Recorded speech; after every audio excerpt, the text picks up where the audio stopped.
Eto mga kababayan, napanood ko ito, nakita ko sa post ni Pebbles Talaquera.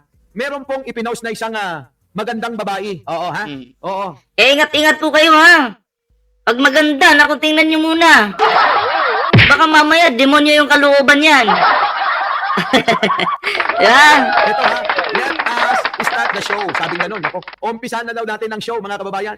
Siya po yung babaeng laging kasama ni Mima Alicia, hindi na yata nagpakita. O totoo ba? Hindi na nagpakita. Nasaan na kaya to? Itong babaeng to mga preno, hindi na natin mahagilap. Di ba? Oh, baka nagtatago po sa sa kung saan-saan lang. Oh, pero alam niyo naman po mga pre, kung ikaw po talaga ay wala kang tinatago, kung alam mo sa sarili mong malinis ka talaga, 'di ba? Bakit magtatago ka, 'di ba? Oo, malinis ka eh. Kung wala kang ginawang katangahan, katarantaduhan at kakupalan, 'di ba? Bakit magtatago ka? Ayan po yung tanong, 'di ba? Oh, nasan ka na? Where na you? Oh. Mga kababayan kasi ito ang magandang babae, minsan ko namit ito sa isang party, Nako. sa isang party, kasama ni Mima Alicia ito lagi daw, itong babae na maganda, mga kababayan. Hindi nga, naisip ko ngayon, bakit nga ba nawala? Hindi man lang dumalaw sa burol ni Mima ito. Oo. Hindi dumalaw sa burol pala. Ito, tandaan po nyo ha, palaging kasama. Diba? Palaging kasama, pero yung palaging kasama na yon, hindi man lang po dumalaw doon sa burol. So, nakakapagtaka. Ha? Oh. Nakakapagtaka po. May ginawa bang sangkot ba siya? Nako. Nagtatago eh. Ano po sa tingin nyo? Sabi ni Rowena, guilty yarn. Diba?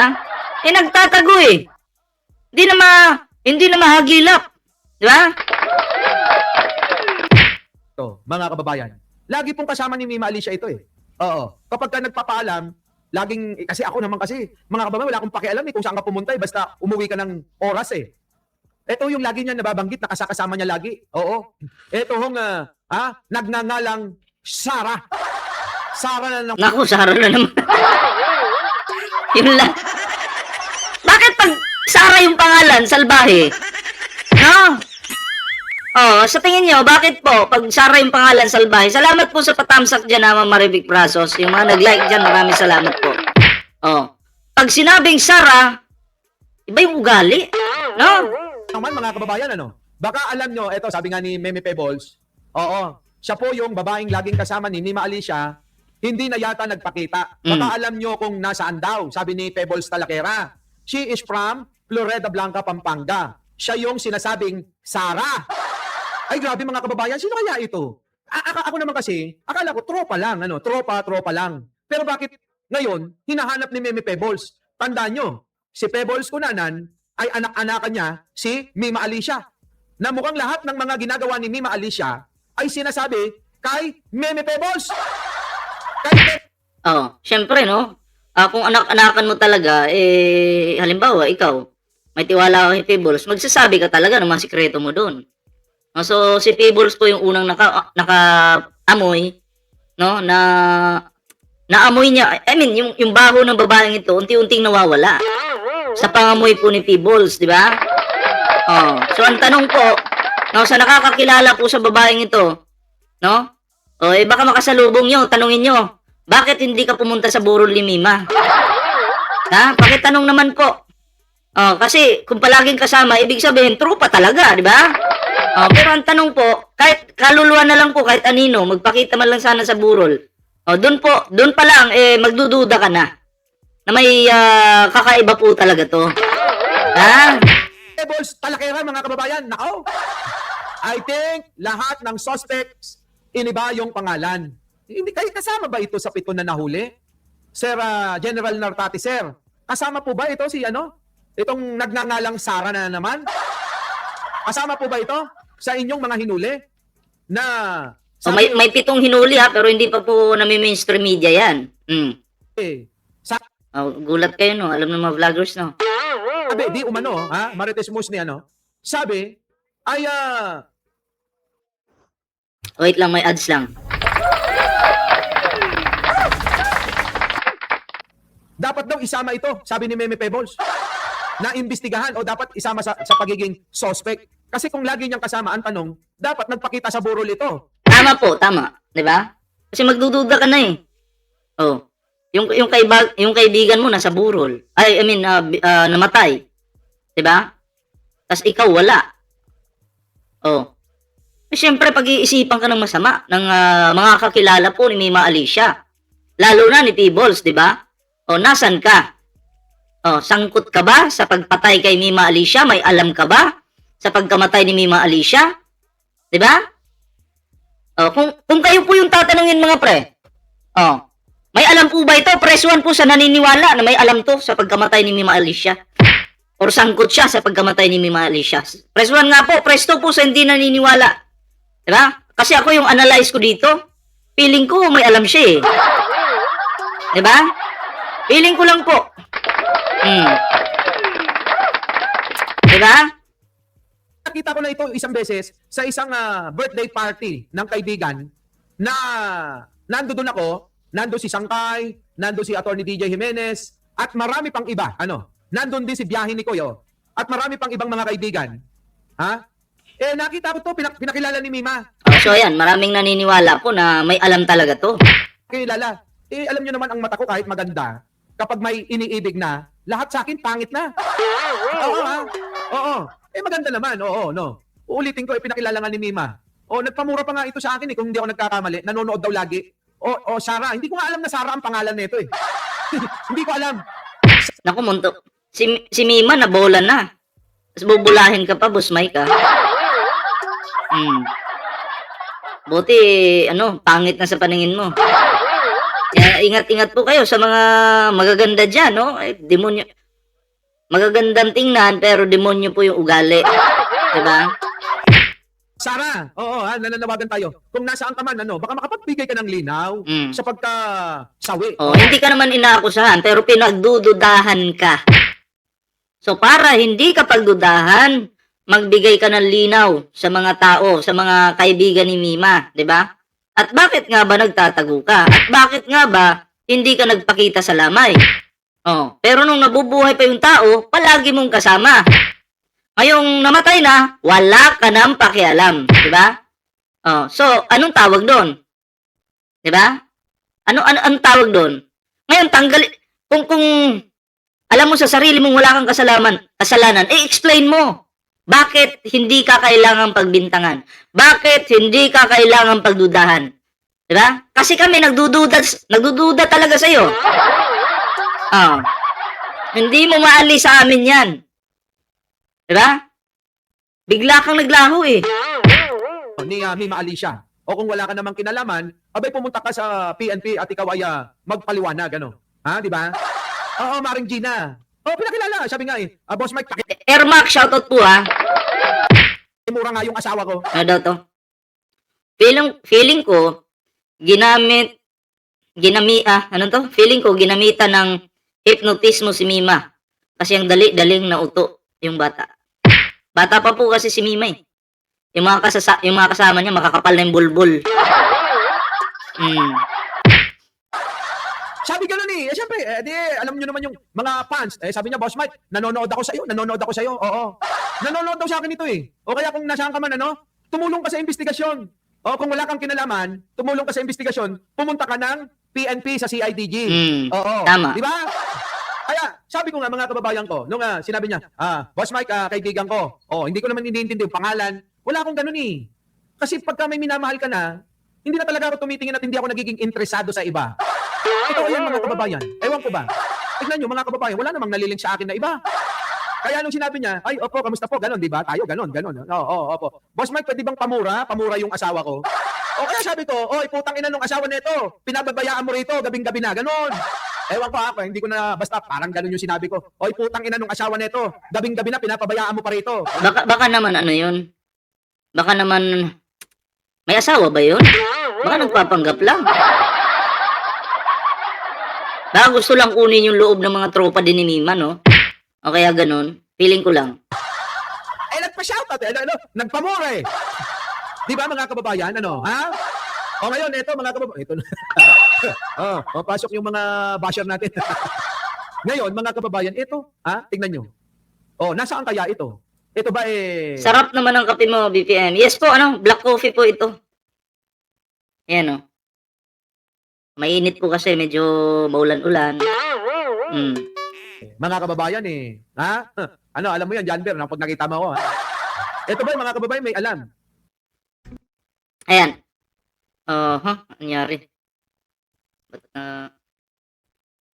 Alright. Cartoons make Pamela, shoutout po ideas easy to understand and are incredibly effective. Kasi kung ito, walang alam, baka kahit pa paano, dinalaw niya, di ba? Kasi maraming mga hindi naman... Kung dinalaw mo yan, mas maganda sana. Diba? Pero mas maganda na rin na hindi mo dinalaw.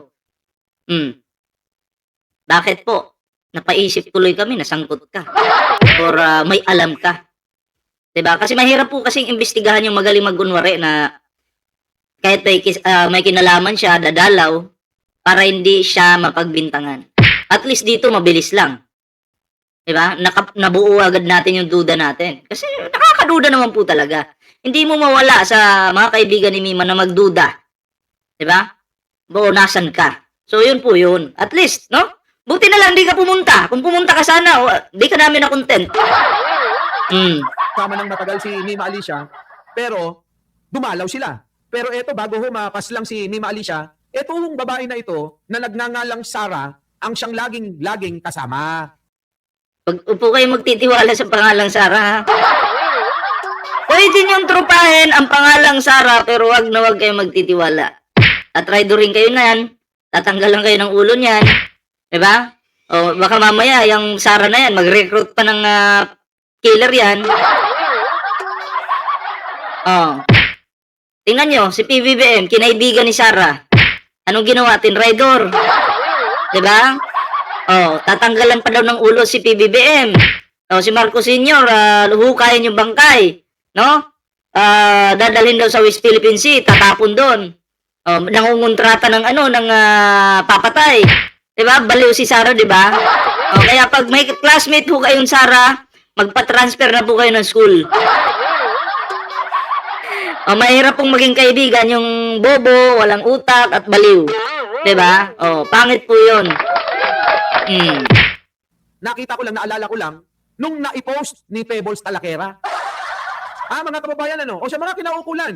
Kasama ba ito sa inyong inimbestigahan? Kung hindi, tawagan niyo si Pebbles Talakera o pinost niyo, yung mga picture, netong magandang babae na ito. Diba, no? Sigurado, pagka nakita niyo ito, baka iuwi niyo. Mahirap iuwi yan. Mahirap iuwi. Mas maganda dyan, diba? Pamigay na lang. Ibigay dun sa kay J. Guevara Manyakis yun eh. Anyway, mamaya, tatalakayin din po natin yung isang DDS, no? Na bibitayin po sa ibang bansa. Mamaya, tatalakayin natin yan. Yung mga Manyakis talaga dapat binibita yan eh. So, mamaya, abangan nyo, topic natin yan. Pero ito muna. Huwag tayo magmadaling tumalon doon. Dito muna tayo. Diba, sabi ni Angelito Tala, may maiaambag yan sa investigasyon. Nga, madam. Madam, boss, amo, Sarah. Opo, baka naman baka may nalalaman kayo pumunta ko kayo ng kapulisan para matuldukan at matapos na itong investigasyon para kay Mima Alicia. Kung nawawala yung Sarah yan, baka naman nadi-disrate na, malamang, malamang, galing, naisip ni Lori Wayland yon, mga kababayan, saan ka pa? Diba, no? Grabe, baho daw hininga po, Baka may utang din yan kay Mima. Kunyari, walang alam. Yan, si Lustay sa mga suspect sa pagpatay kay, basta na lang umalis. Nga, no, mga kababayan, Maria Palma. Laka. Nako! Kayo, mga kababayan ko, ano masasabi nyo dyan? Ano masasabi nyo? Bahala na kayo, At ako may lalakarin pa. So, yun, masasabi ko talaga dito kay Sarah. Ako, in my opinion lang, may alam to. Diba? Malawak po yung kaalaman nitong Sarah na to. Diba? Sabi ko nga mga pre, kung wala kang tinatagong baho, Di ka matatakot na magpakita sa mga tropa ni Mima, kaibigan, di ba? Pupunta ka sa lamay, pero wala eh. Pero nung buhay pa, active ka. Bakit active ka? Oh, dahil ba may kailangan ka kay Mima? Pera? Nagtatanong lang ako Di kita inuhusgahan. Oh, dahil ba ganon? Pero nung patay na si Mima, wala ka nang kailangan eh. Patay na eh. Ay, di ka na magpakita. Ha? Ganon ba? Tibay talaga. Kaya mga pre, ano po yung inyong opinion dito? Ano po yung inyong reaksyon, no? Eh, paki-ano naman, paki-comment naman po para mabasa po natin yan. At eto po, no, basahin ko lang po yung statement po ni former House Speaker Martin Romualdez, ano? Kasi na-mention po siya ni PBBM sa kanyang sa zona po ng Pangulo, ano? Eto po, no? Sabi po ni Martin Romualdez, masakit man ito sa aming pamilya. Iginagalang ko ang naging pahayag ng Pangulo. Hindi ako kailanman humingi ng pabor o espesyal na pagtrato. Which is nakikita naman po natin yan, wala talagang hiningi. Okay, sunod natin. Sang-ayon ako na gawin natin ang tama. Ang tama ay ang sumusunod sa proseso at hayaan ang ebidensya ang magsalita. Naninindigan akong wala akong ginawang anumang labag sa batas at handa akong patunayan ito. So yun po yung maganda, 'di ba, kay Martin Romualdez. Kahit na-mention po siya ng ating mahal na Pangulo sa zona, pero siya po ay handang, 'di ba, harapin ito. 'Di ba? Kasi ang magsasalita naman talaga ebidensya. So malalaman po natin sa mga susunod na mga araw, buwan, 'di ba? Taon. So yun po, palakpakan po natin yung taong marunong sumunod sa proseso. Palakpakan po natin yung taong hindi marunong magtago. Hindi katulad ni Bato dyan. O nagtatago. At saludo din po tayo kay Pangulong Bongbong Marcos kasi kahit kaibigan, kapamilya, kalaban, 'di ba? Pag nakitaan ng kapalpakan, pinapaimbestigahan po. So, wala pong pinipili si Pangulo, mga pre. 'Di ba? And then, naiintindihan po ni Martin Romualdez yung ginagawang trabaho ng Pangulo. Kasi nga, mga pre, trabaho lang. Walang personalan. Diba? Ang problema dyan sa iba, pag kinasuhan na, nagtatago. Si Saldi ko na walang bayag. Si Bato de la Rosa, dating PNP chief. Alam mo dapat yan, Bato, hindi ka dapat nagtatago. Diba? Dapat, yung problema niyan ay hinaharap mo. Nasaan ka? Bakla ka ba? Nagtatanong lang ako. Di kita inaakusahan. Bakla ka ba?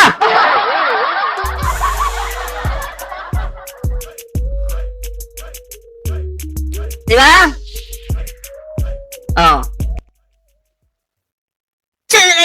ICC! Yo, make my day, Trillianes!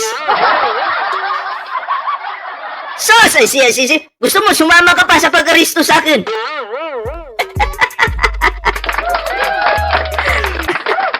Ala.